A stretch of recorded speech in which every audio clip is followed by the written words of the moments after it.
Para completar, Hulk se explica após polêmica envolvendo o Atlético Mineiro. Para completar, o Atlético Mineiro respondendo se tem intenção de fechar com o Rodrigo Dourado, últimas de mercado, bastidores, finanças e muito mais. Sem perder tempo, pedir para deixar like, se inscrever no canal e ativar as notificações. E Hulk precisou se explicar depois de uma entrevista que gerou polêmica no Atlético Mineiro.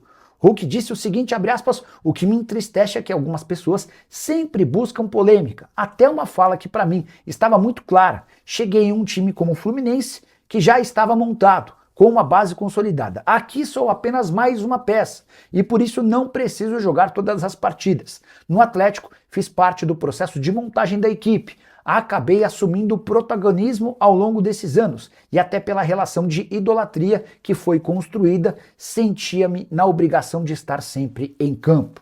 O torcedor do Galo não havia gostado de uma primeira declaração do Hulk, tentando diminuir um pouquinho da pressão sobre ele mesmo nesse novo clube, o Fluminense. O Flu que contratou o Hulk e recontratou o Thiago Silva, são dois importantes reforços. Se o Fluminense conseguir mais um ou dois bons nomes para esse segundo semestre, entra no patamar dos principais times do futebol brasileiro na atual temporada. E o Atlético Mineiro respondeu se pretende contratar Rodrigo Dourado. Deixa eu explicar essa situação em detalhes. Dourado é aquele volante que surgiu no Internacional, ficou por mais de 10 anos no Colorado, até que ele se mandou para o México. Nesse momento pertence ao América do México, time comandado por André Jardine, quando o Dourado foi contratado. O problema é que o André Jardine foi embora e o Dourado perdeu espaço. Inclusive, o novo treinador do time mexicano já deixou bem claro que não conta com o Rodrigo Dourado. Dessa maneira, o América tem tentado buscar encontrar um clube para fechar com o atleta.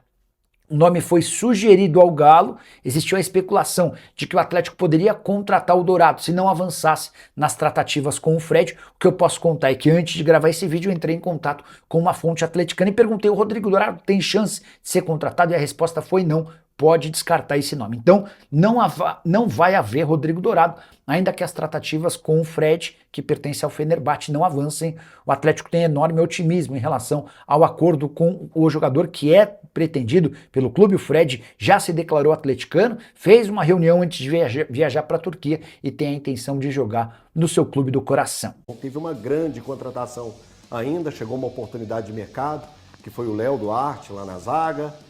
Mas agora a gente vai lembrar de uma fala do Barba, do Eduardo Domingues, do técnico do Atlético, pouco antes da parada para a Copa. Sabemos das finanças do clube, se vamos investir, se não vamos investir. Espero que possamos contratar reforços para termos um segundo semestre forte. Precisamos de bons jogadores. Se for trazer por trazer, não vamos fazer isso. Mas, no meu lugar, o que conversamos sempre é como podemos contratar, como encontrar reforços, porque precisamos trazer jogadores. Senão, vai ser difícil conseguir atletas nas oportunidades de mercado. Porque se precisamos de 4 ou 5 jogadores, dificilmente vamos encontrar 4 ou 5 oportunidades. Então vocês escutaram aí antes o Barba falando a respeito da necessidade de reforços em todos os setores. Danilo, agora eu quero te colocar aqui na roda aqui pra gente resenhar sobre esse tema. Certo. Como que você encara os dois trechos de entrevistas? Aquilo que foi falado ontem, durante o jogo do treino, né, do Atlético, pelo Brax, falando que vai ser mais cauteloso, que não vai ter grandes investimentos, e isso, vai aproveitar, buscar alguns nomes por oportunidade de mercado. E quando o Eduardo Domingues, o Barba, fala que o Atlético precisa, com todas as letras garrafais, que o Atlético precisa de reforços para todos os setores. O que está acontecendo com o Atlético? O que acontece entre comissão técnica e direção? Assim, primeiro que é importante entender que a gente está vendo duas pessoas em posições diferentes, né? Então, portanto, o diretor técnico, ele vai estar, primeiro, atendendo o interesse de quem está pagando o salário dele, porque ele age dentro do escopo da possibilidade dele. Ele não vai inventar de trazer um cara com um dinheiro que não existe, porque ele só pode fazer a partir de algo real que é determinado para ele, que ele tem que lidar com uma situação que existe. Partindo desse ponto, beleza. O Domingues, ele tá pedindo reforço para um time dele que também é um problema real. Ele enxerga que, pô, o meu lateral direito tem que ser o Cuejo porque o Natanael virou zagueiro pela direita, talvez a gente precise de alguém para disputar a posição como ala por ali. A gente tem que contratar alguém, buscar uma reposição aí de graça no mercado, talvez até consiga, mas não vai ser da qualidade necessária, muito provavelmente. Então, o que é importante é contratar jogador que tenha qualidade e, geralmente, esse tipo de contratação você vai conseguir pagando. Só que um tá na posição dele de defender o próprio serviço, de falar que ele precisa de mais para poder fazer melhor. Sim. Inclusive, é uma diferenciação que ele sempre faz nas entrevistas, né? Quando ele diz que não é preciso treinar mais, é preciso de treinar melhor. Nesse caso, com os jogadores, ele precisa de mais e de melhor para poder fazer melhor. Né? Isso daí é evidente. É aquela discussão que a gente chegou aqui em alguns momentos anteriores, de se melhorou, se piorou o elenco. O rendimento pode até ter melhorado, não faz a menor diferença. O que importa é que esse time está num limbo que não ganha e talvez até dispute contra rebaixamento, como foi em anos anteriores. Então é evidente que se precisa de mais e de melhor para fazer o time render mais. Agora, o CSO, o CEO, eles são diretamente responsáveis por atender a realidade que o dono passa para eles. Eles são funcionários de um clube, ou eles são funcionários de um clube que tem dono, logo eles têm que atender aos interesses do dono.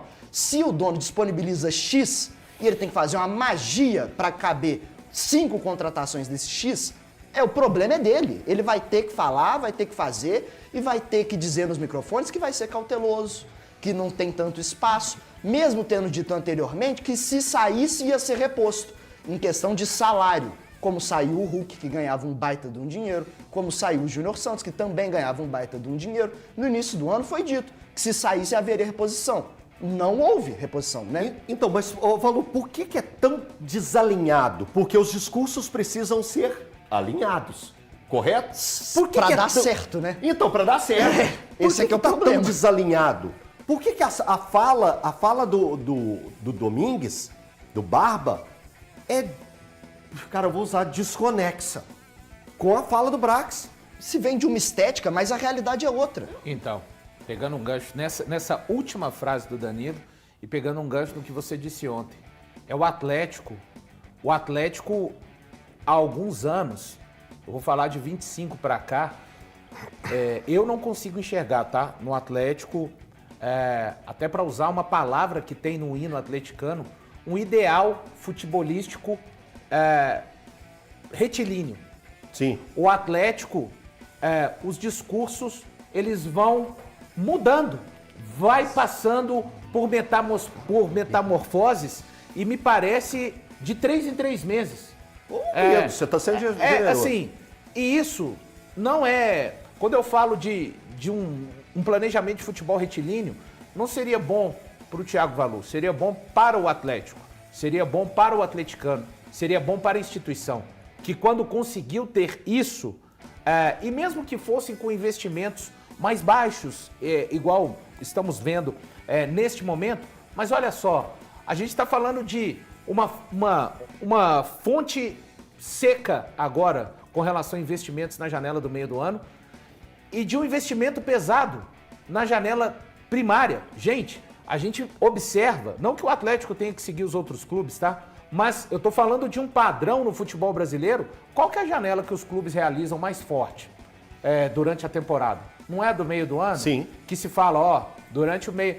depois do meio do ano, todos os campeonatos ficam mais difíceis. E Valu, só te quebrando, Claro, desculpa, não, só te quebrando. importante. É porque o Brax fala na entrevista, quando ele deu entrevista pro Everton, lá na HG Play, ele fala sobre o Atlético tentar buscar mais reforços para o segundo semestre.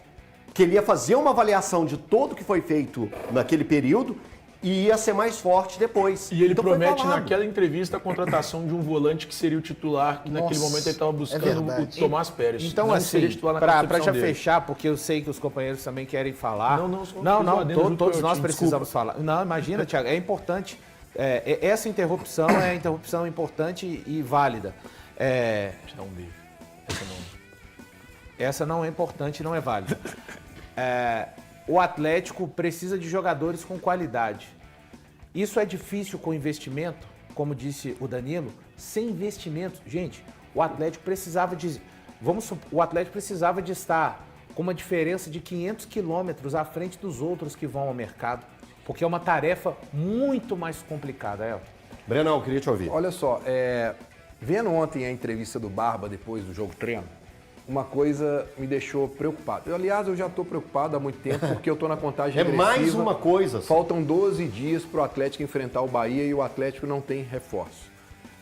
Ontem, até o Paulo Brax, eu acho que ele eleva até o nível de expectativa em cima do Léo Duarte. Porque quando ele vira e fala que o Atlético só vai contratar jogadores que vão chegar aqui para poder serem melhor do que os que já estavam aqui, então ele eleva o Léo Duarte a um jogador que ele já tinha falado algo parecido. No nível, né? No nível, assim, melhor do que os que estão aqui. E então, aumenta a cobrança e responsabilidade nele. Ou seja, a gente espera então que o Léo Duarte seja titular, né? Porque se ele chegou para poder ser banco, então ele não está num nível maior. Mas assim, estou só colocando isso porque o torcedor vai vendo isso e vai criando expectativas. E o maior medo é, quanto maior a expectativa, maior a frustração se a coisa não acontecer. Ontem, quando o Barba ele comenta sobre o jogo treino, aí ele fala, porque os jogadores estão empenhados, porque eu estou vendo que agora todo mundo está engajado, que a coisa está acontecendo, em momento algum ele fala sobre reforços. Ele não fala, mas estamos aguardando, estamos precisando e tal. Não, mas se você pegar, e a gente mostrou aí, a coletiva, tem antes contra o Porto Cabelo, vamos usar daqui a pouco. Contra o Vasco, o tempo todo ele coloca a necessidade de reforço e ele fala que se não trouxer, ele não vai conseguir. Que o time, para poder ser competitivo, você precisa de contratar jogadores mais competitivos. O time veloz, jogadores mais velozes. Ele coloca isso o tempo todo. O que me passa ontem é o medo dele já então ter entendido. Será que então não vão trazer? E aí ele se acomodou. E aí ele já entendeu, ó, então não vai trazer, é isso que tem, então eu vou lidar com isso. E por isso ontem ele lidou, porque todas as coletivas, uma coisa me chamou a atenção. Ontem eu revi todas, tá, gente? Eu tô falando aqui porque eu revi todas ontem, falei hoje na minha live de 6h30 e mostrei hoje lá.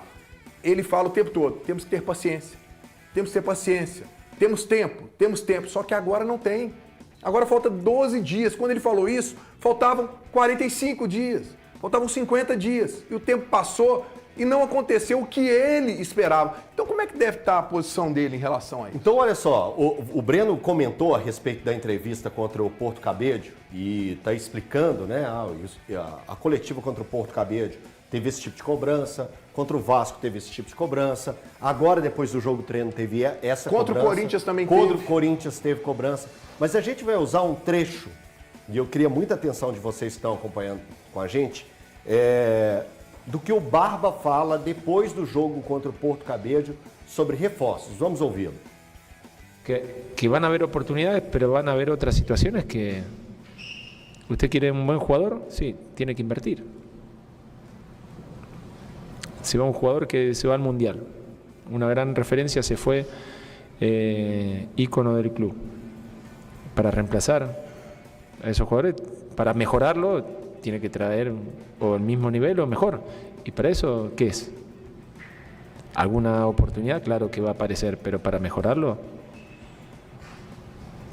Entonces sí tenemos que hablar, sí tenemos que tener tranquilidad, porque sabemos lo que queremos, cómo lo queremos. Después veremos qué es lo que el club está dispuesto a hacer o a dar para transformar esa idea y cristalizarlo en refuerzos.